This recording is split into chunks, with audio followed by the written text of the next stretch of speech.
Okay, here we are again for the gluing up process. You need to make sure you have all your materials.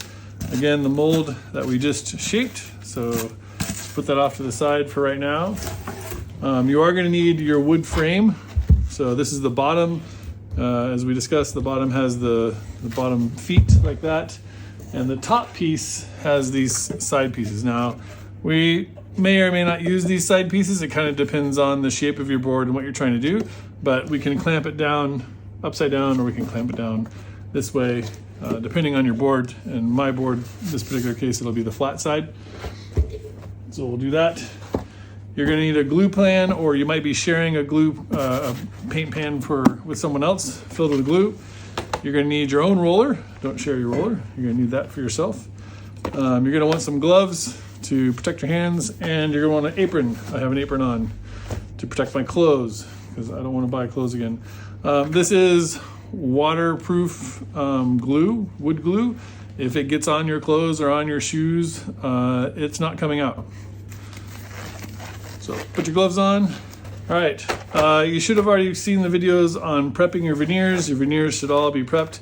Each of you get a pack of 7 veneers, which includes your faces and your cores and your cross-grain veneers. So obviously you just want to check that real quick. Make sure that's your face, that's your inner core, that's your cross-cut. That's my second cross-cut. That's my core. And that second cross-cut back. And your cross-cuts and some of your cores, it's okay if they have knots and abnormalities in them, it's fine. Inner core and face again. If you can, make sure that they're cupped. So this one looks like it's cupped the other way. Cupping on the wood specifically refers to how the board is shaped. You can see this one has a little bit of a curve or a cup in this way, and it's the same on this side. So this is the cup, even though it kind of looks like it's bowed this way, the cup of the board is that way. So make sure your cups are facing. Those are my veneers. Those are ready to go. I'm going to put some glue in there. I'm going to move the frame out of the way for now because we're going to need this whole area to stage, and the glue is going to be off to the side too. But basically, I'm going to be gluing in this area right here for you. So this is going to be off camera. You won't be able to see that. You are going to use what I would describe as an obscene amount of glue in your pan, especially if you're sharing with your peers. There's probably going to be more glue. So about a quarter of the bottle per skateboard, roughly. I might need more of that later. But then we're just going to saturate the brush in there and get that covered in glue. Just get that ready to go. So this is my face. Obviously, I do not want to glue my face. If you have glue on your face, then that will be a sad day. You're going to have to sand all that glue off. Once it dries, you can't really wipe it off. It'll absorb into the wood right away. So turn your face upside down. So you have the bottom of your face and you have your first layer of core, and just start laying on the glue. You want a nice even coat of glue, and usually when I see like this here might be too much, you can kind of see it's a layer of glue in there, but you can see this sort of textured orange peeled sort of glue surface, and that's really kind of what we're looking for over the entire board. This is too thin. I can't see the orange peel, so I don't have enough glue on there. So I'm just going to try to scoop a bunch on so I can spread it out. Just like that. And then I'm just going to spread that around. And don't worry, if I have too much, I can move some of it over onto the next board. So try not to, you can see all this glue that's been left over on the tarps. Try to avoid doing that. You don't want too much glue on your tarp, because as you're flipping it, you're going to glue on your face of your board. And as I mentioned earlier, you're going to have to sand that off if it happens. So get that good amount of glue on there. So again, you can kind of see this is too thick. This is about right. You want to be able to see the glue, the sort of orangey peel in the light. orange peel texture in the light, but you don't want to put too much on where you can't see the grain of the wood. So, make sure you get all the corners. Even if your board doesn't go all the way to the corner, you still want to make sure you get all the corners. Okay, so there's one piece, and now I'm just going to come over to the next one, leave it on that stack, and repeat the process. As I've said, this is it doesn't cure, it'll set within about 30 minutes. You have about 30 minutes to really get this process done. And your arms will get tired, and you will probably complain, I'm so tired, my hand hurts. But you need to get it done. Otherwise your board will not turn out. So make sure you get all the glue on there. This one might be a little bit too much glue. This one's a little bit much, not too bad.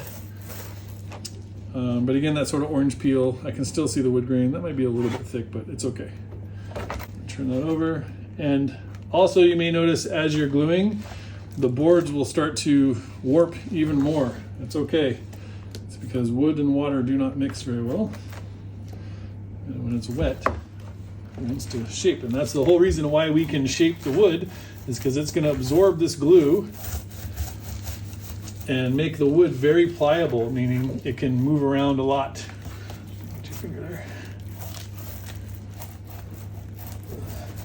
We kind of want that. We're going to use that to our advantage to shape the wood in the shape of our skateboard. Okay. So here's our first crosscut. When you're working on the crosscut piece, you need to be very careful, because it will break very easily. And if you push too hard, sometimes I've seen where they've pushed and it's actually cracked the board as they were going. If the board breaks, it's okay. It's not the end of the world. You just need to sandwich it and make sure when you're putting it in the press, to press it together, that it is not layered on top of the other piece. It's just still straight. So you can have breaks, just like this is broken, but it'll be fine. It'll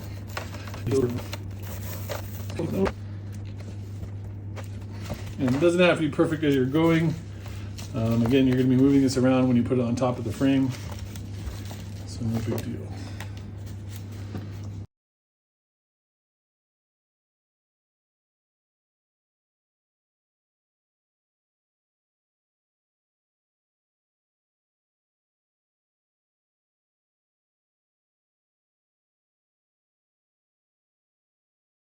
So this one has too much. I'm just going to try to scrape some of that off and just bring it over here.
Okay, and through movie magic, I'm done.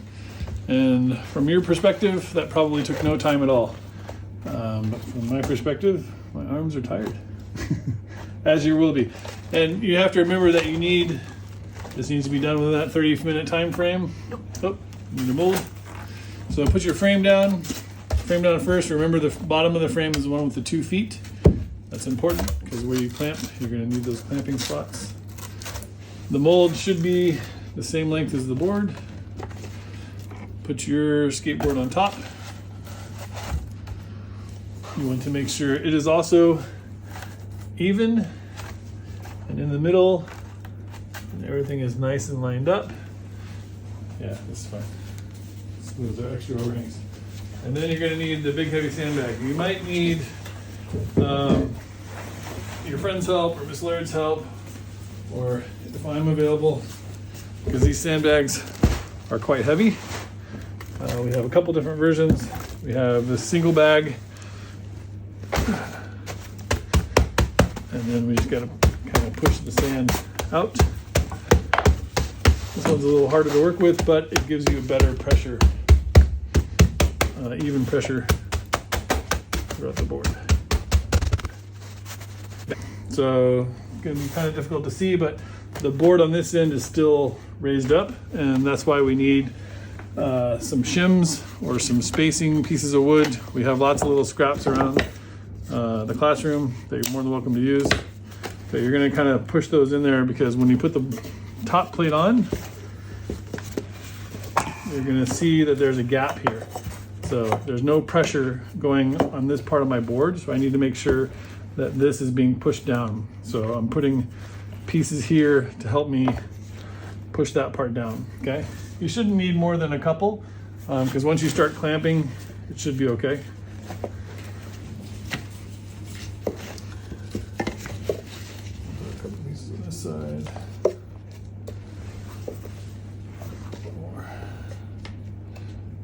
With the shims, you do need to be kind of careful that they don't slip out when you start clamping down. So just put those shims in there. The top part shouldn't need any shims.